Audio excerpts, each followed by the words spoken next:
if we find out some information that Bosa wants, like if he wants 35, would you just suck it up right now and give it to him? Yeah. 35 for 115.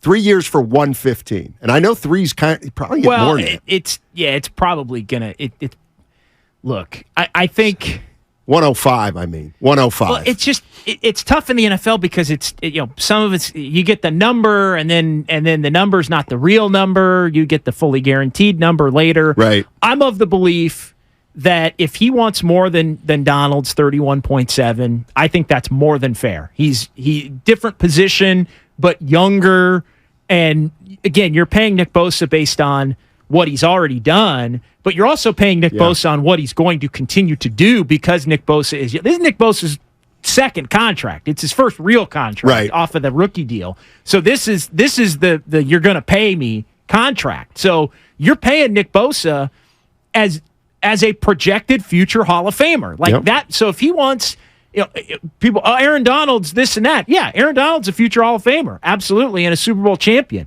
But if Nick Bosa projects to be all of those things over the course of his career and already has a Defensive Player of the Year. So for Nick Bosa to say, I should get more AAV, average annual value, than Aaron Donald, like to me, that's okay. Like I don't think that's crazy at all. Right, except if the 49ers look at it, okay, we'll give you $32 million, and he's saying, how about 35? How about 35? Right. And that's where I wonder, just in terms of guaranteed money, right, not to get lost in the weeds, if the Niners are thinking, we'll offer you 110 guaranteed, and Bose is like, well, I'm more in line with 150, and the Niners are saying, well, we'll go to 120, which is already now a level more. That's a level up, right? And so the Niners are thinking, okay, well, we're going to go to 120. He's out at 150, and again, nobody knows for sure. Sure. Meet in the middle at 130-ish, right? But that's still a $20 million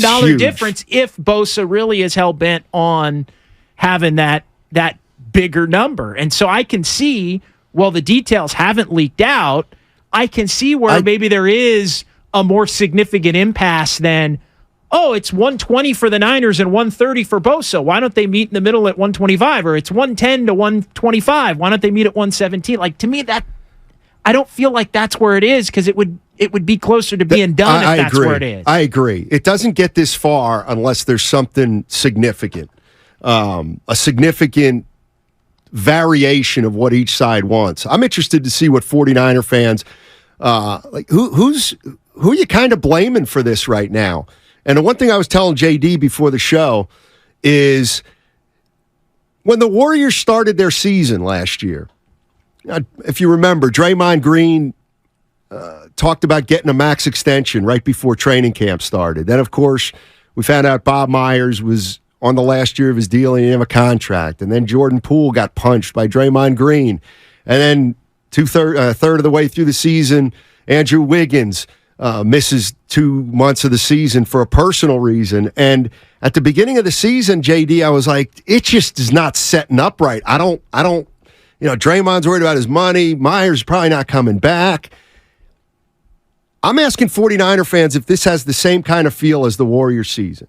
You've come off Trey Lance now, all right, the quarterback that you thought might be the quarterback of the future.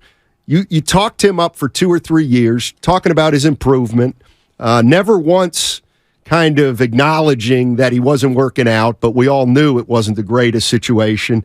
He ends up getting traded. Now Nick Bosa's not in camp. I don't know. Do we have a problem with the way the season is starting for the 49ers? And could it possibly affect the Super Bowl run? And it's possible. It's absolutely possible. And you brought this up too. What's the dynamic in the locker room? Now, I know teammates always want other teammates to get their money. That's kind of the unwritten rule. But what about if Nick Bosa's asking for crazy, crazy money? Is there any resentment in that locker room? These are big issues. The team clearly, JD, has been talking about getting off to a good start because the last 2 years they haven't. It's cost them home field. It seems like that's the one thing they've emphasized. Well, Nick Bosa's not here. He's your best defensive player. So it's almost like you're not prioritizing a Super Bowl run if you're the 49ers. Well, and that's the argument to pay the guy. Right. Pay the guy, get him here, figure out the rest of it later. I know that, and the conversation surrounding that is, well, what if you got to lose Kittle and Debo? Well, you're not going to have to lose them this year. Mm-hmm. As it's been pointed out, the Bosa cap number is going to go down for this year. Right. Everything's slotted already in. Like, they have money to pay him now. If you have to figure things out later, then you figure it out later. The goal is all in for this season based on where the 49ers have been in 3 of the last 4 seasons, which is either in the Super Bowl or losing in an NFC Championship game a step away from the Super Bowl. So, to me, that's the argument to just get it done. And I also think because the 49ers tried to downplay it, and I wasn't buying it. I was all over the fact that this was different from day one. But because they tried to downplay it as no big deal, he'll be here, he doesn't need to practice. But when you downplay something like that, and it doesn't even really come up as a topic of discussion in the lead up to a season, and then all of a sudden you get to the beginning of the season and it's still not resolved. Like, to me, that's almost a double gut punch. Right. In that you were thinking, oh, this is going to be done. Don't worry. And I'm from a player point of view. And then all of a sudden it's like, well, wait a minute. And then you go out there and we'll see what happens on Sunday. But if they get beat on Sunday, don't look like themselves on Sunday in what might be, by the way, their toughest game on the schedule this whole season in week 1 on the road, then you start, like, are there players after Sunday that would say, well, get this dude in here. Like, what are we doing? Like, pay the man his money and get him here so we can win. Like, is there a certain faction of maybe the 49er locker room that starts to think that the organization is letting them down or doesn't have their best interests at heart despite what they've said over and over and over this offseason?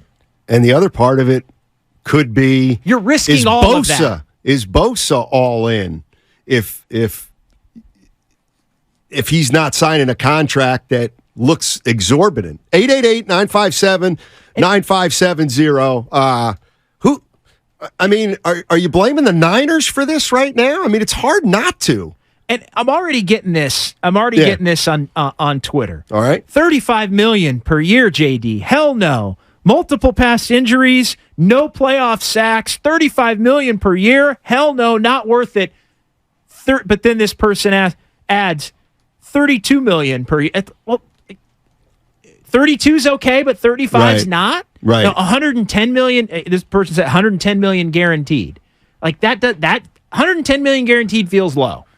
Like I get the average value. Sure. Not being dramatically more than Aaron Donald's. Like, I can understand that. Right. But but the guarantee, like, to me, the guarantee feels like it's going to be well above 110. It's like 120 plus at this point. I mean, and I'm sure that's, look, I think you're right. I think the 49ers are looking at the numbers were 28 for TJ Watt, 31.7 for Donald, the $102 million guarantee that his brother got. Yeah, I was thinking, hey, he's probably going to ask for 110 guaranteed, but maybe he's asking for 120. Maybe he's asking for 125. I think he's probably asking for a minimum of 130. Well, here's the other thing, JD, and people have praised Parag Marate for he's signed some great contracts for the 49ers. You know what I mean? They break guys. Let's just put the rat on the table there. They break you. Fair enough. They do. And that's why if they're gonna play this way with Bosa, I think it's possible that they may just wait a week. Let's play on Sunday without him, see what happens, and see if anybody starts to move. And maybe the 49ers have to start to move because what happens on Sunday ain't good enough. And to me, if you're Bosa, you're willing to sit out week 1, right? Then you're willing to sit out 4 or 5 weeks. I think so. Minimum. I think so. At that point in time. Like, this is not now the Niners, we'll see. Like, if if it looks bad at Pittsburgh, to me, the Niners could make the case. Well, you know what? As a game, we probably could have lost. Like, we lost the worst team in the league last year on the road, week 1. Right. Still, we're fine. I could see the Niners saying, well, 1 week, they want to win every game, but not a big deal. And then internally look at the schedule and say, we'll beat the Rams and the Cardinals. As long as we beat the Rams and the Cardinals, we're 2-2. There still isn't going to be that urgency to have to get him in there. I mean, maybe. I mean, they know. They also, as much as they want to get off to a good start, they also know it's a 17-game season, and they can make the playoffs even if they struggle a little bit early.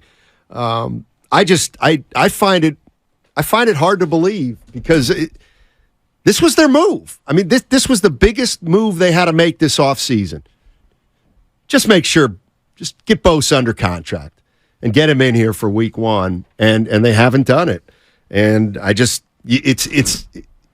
we can start thinking about scenarios that aren't best case anymore.